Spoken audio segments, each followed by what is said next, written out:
The idyllic existence in Italy was shattered because suddenly, without any notice, we left. This departure was caused by the fact that my father was Jewish. It was bad news at that time to be Jewish living in Italy. It was 1939, and that was a fairly traumatic experience, as you can imagine. We then proceeded to Indonesia after a year when my mother was on a concert tour, and because we left it too late to proceed to New Australia and New Zealand, which was the original plan, after the Japanese captured Pearl Harbor, my mother, because she was smuggling letters from one camp to another, was interned by the captivity, which is like the German Gestapo.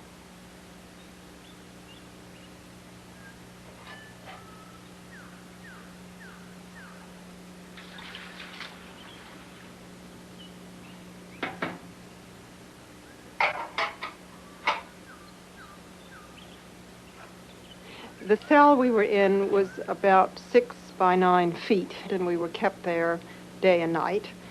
After the month in the captivity, we, including Lili Kraus, were moved to a different prison, which was a little more comfortable. We had cells, but at least we had a place in the center to walk around and do our daily activities, such as laundering and having the food doled out to us. And Lili Kraus, for my birthday, made a watercolor, and on it is depicted more or less our daily life. Those were the most privileged experiences God ever gave me. The significance of spiritual life showed nowhere more than in prison, because you had nothing to fall back upon.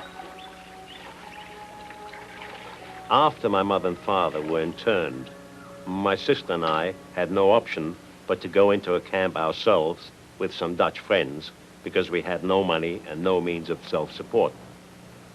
We were reunited after a year because a Japanese commander heard of Lili's incarceration in prison camp and came to her devastated and said, "Madam Kraus, I'm so sorry. I heard you play in Japan in 1936, and I'm devastated that you're here, but of course you understand it's war. Is there anything I can do to make your life a little bit more bearable?" And she said, "Oh, yes, I would love a piano and to be reunited with my family," in that order. And then, one particular day, the Japanese all got drunk, and we didn't know whether they were planning to wipe out the camp or whether, in fact, Japan had lost the war. And some English majors suddenly appeared. The Japanese handed in their arms, and we were liberated. And I set out on liberation, down to the bone and with open wounds and all sorts, in Australia where the British flew us, to give my first concert. Having heard back what I was doing, I got such a shock that I thought I'd die right there and then, all over the place, undisciplined. Oh, the worst Hungarian playing you have ever heard.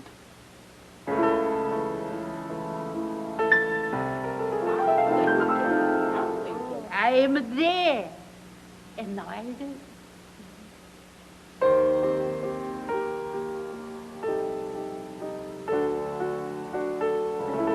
Yeah, why so long? I want the bass. Yes.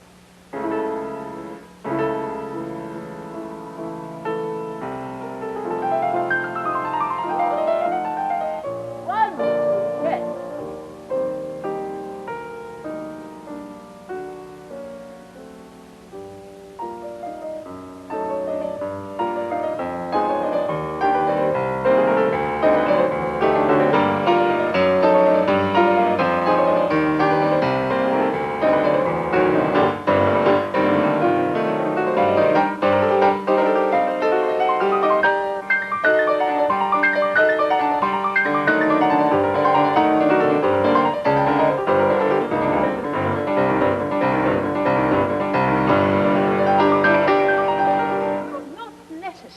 If you don't let go of the distance, not necessary to play wrong note.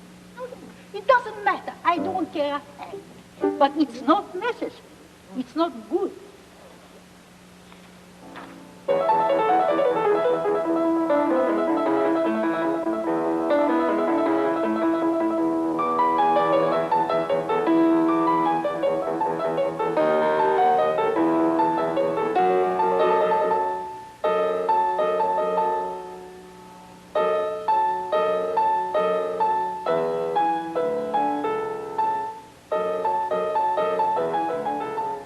He died exactly as he lived.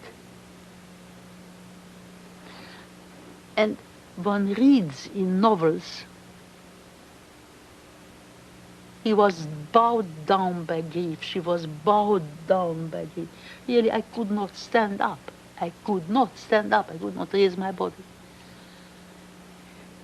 But the day came nearer and nearer, and I asked myself, okay, would Dickie want you to play? Of course, don't talk rubbish. I'll put him. So then, what is the difference whether you start tomorrow or start in 10 years or not? You have to start. And that's how I started.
Our New York performances of the complete Mozart piano concertos took place in 9 concerts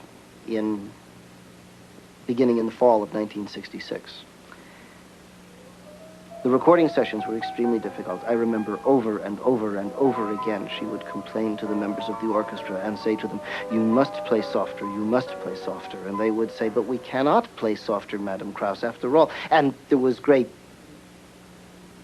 joking among the members of the orchestra because they would laugh. And they would say, but Madame Kraus, we cannot play any softer. And she said, oh, yes, you can. And they did.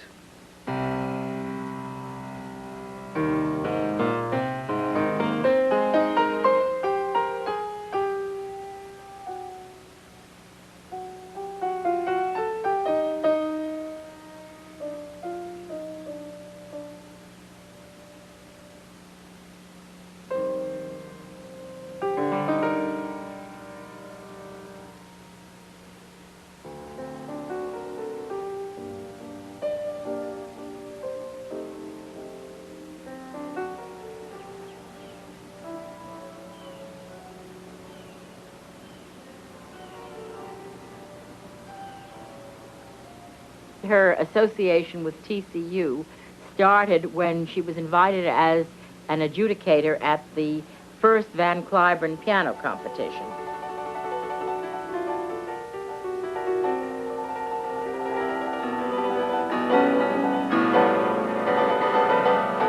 And they were interested in having her come there as a teacher, and subsequently, after she did the concert series in New York, I negotiated with them for her to become artist in residence there.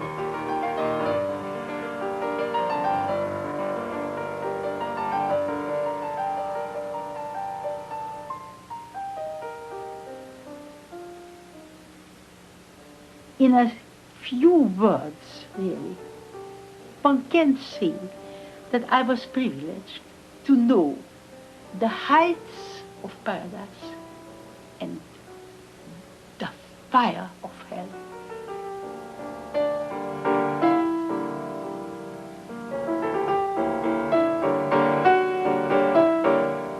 That is a richness that perhaps makes you deserve to be reunited to the one who made you.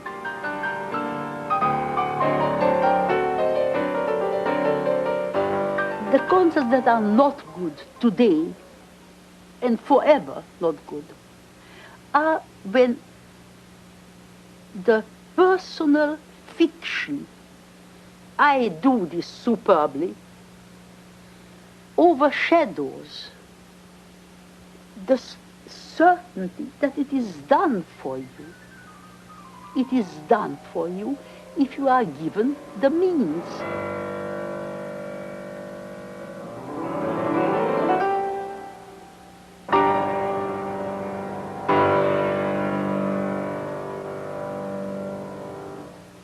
Bravissimo.